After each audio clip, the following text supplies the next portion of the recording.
Good evening, and welcome to Beware of 30-minute reviews. I am Adam. It is late because we have late news, and we want to address that. Because tomorrow morning, we're going to be talking about the Santa Claus's finale. Season finale, because it got renewed for season 2. But this news could not wait, because tomorrow I got a busy day. Seeing Avatar 2 in the evening, so we'll have a review of that tomorrow night. I want to get this in, though. So, earlier this year, Black Adam comes out, and Black Adam has the return of Henry Cavill as Superman for the first time, shooting new footage since Justice League. I don't think he shot anything new for Zack Snyder's Justice League. I just want to put that out there. I don't know if he did it or not, but we'll say Justice League was his last time in the role. He appears in Black Adam, and there's much rejoicing. He comes back, announces, guys, I'm back as Superman. Then they announce that James Gunn and Peter Safran will be taking over as the head of DC Films.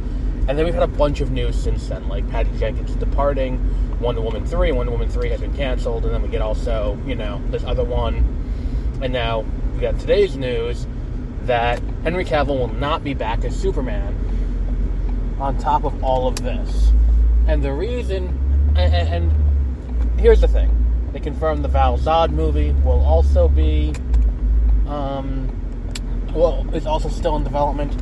And the first movie they've announced of Gunn's tenure as the head of DC Studios is going to be a Superman movie with a young Superman working at the Daily Planet. And all of this sounds fantastic for me. I don't hate Henry Cavill in the role. I'm not against him in the role. But, as I've said before, inheriting DC Studios as a studio head is a daunting task. Because there's so many things that are in flux with this.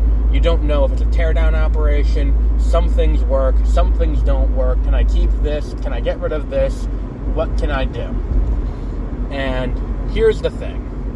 I think what this confirms, number one, is that Black Adam is a story cul-de-sac in the same way that Justice League is, where we're not going to get a continuation of it at any point in the near future. Number one. Number two, I think that the wording of this also indicates that they are going to look for a new role for Henry Cavill within DC, in the same way that Jason Momoa seems to be taking over Lobo and will not be playing Aquaman anymore.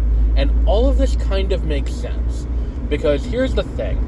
There are things that people like. People like Gal Gadot, people like Jason Momoa, people like Henry Cavill. If you can bring them over while rebooting, that's great. If you can't, that's fine too.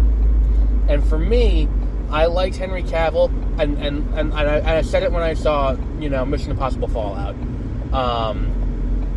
He is more charismatic and likable as the bad guy in Mission Impossible Fallout, and just more charming than he is as Superman, which is a fundamental problem. I think that the issue with Man of Steel is not Henry Cavill, it's Zack Snyder's fundamental misunderstanding of Superman. And I think that if we're going to do this, I think it's easier to get a new person to play Superman, pay them a much lower rate than you'd have to pay Henry Cavill, and basically start fresh.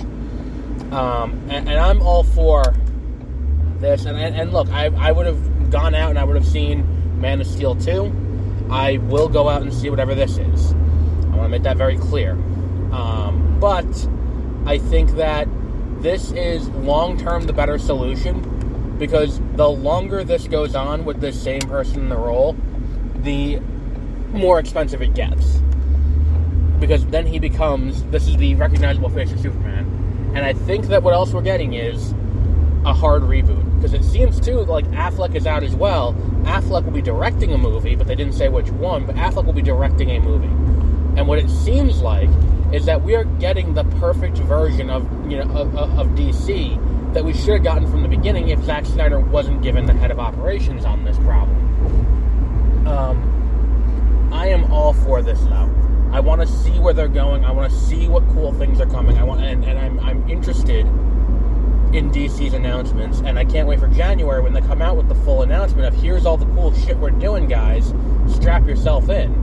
Because, that's going to be cool. If they do it as a fandom, even better. That's what I want to see. I don't want to see Gunn on Twitter announcing things. I want to see a DC fandom event in January where they're like, here's all the shit that's happening. And then on top of that, too, if you're concerned about Henry Cavill not coming back, I wouldn't be too concerned about that. Because there is this dispute over how much money Black Adam actually made. If Black Adam made enough money to make it profitable, which is a big if, because according to Warner Brothers, it did not make the money that The Rock is portraying it did.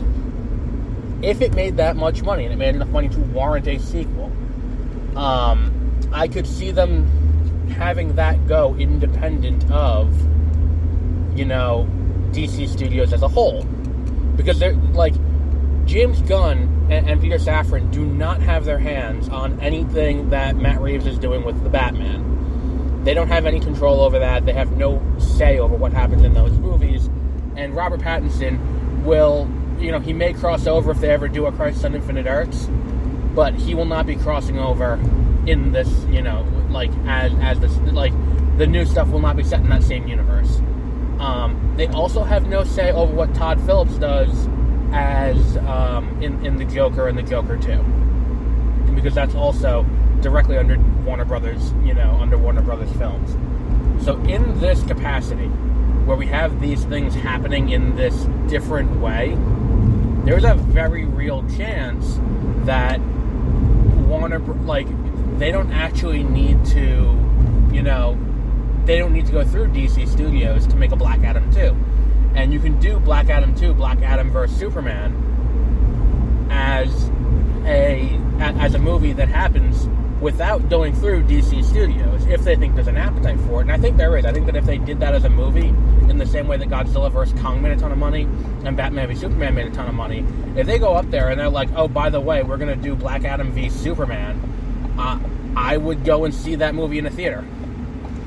And I think that's a spectacle movie that can make $500, $600 million. One final thought, though, before we wrap up. Now, it seems they're doing a hard reboot. And a lot of stuff's being kicked out, and they're not doing it anymore. They have these movies that are done, and they'll probably turn a profit. They must have a ton of confidence in The Flash. Because if they're just going to hard reboot, why the fuck would The Flash not come out? And then also worth noting, are they going to put, what's it called in there? Are they going to put, is Shazam going to carry over? I have a feeling Aquaman's not. But is Shazam going to carry over to the new universe? And is Blue Beetle going to carry over to the new universe? Blue Beetle is also on the release slate still. So, let's see what happens. I'm curious. I'm optimistic. And it's a shame we won't get another Henry Cavill Superman movie on the slate right now. But let's wrap up there for today. So until our next episode, which will be tomorrow morning on Beware of Spoilers, have a great rest of your day.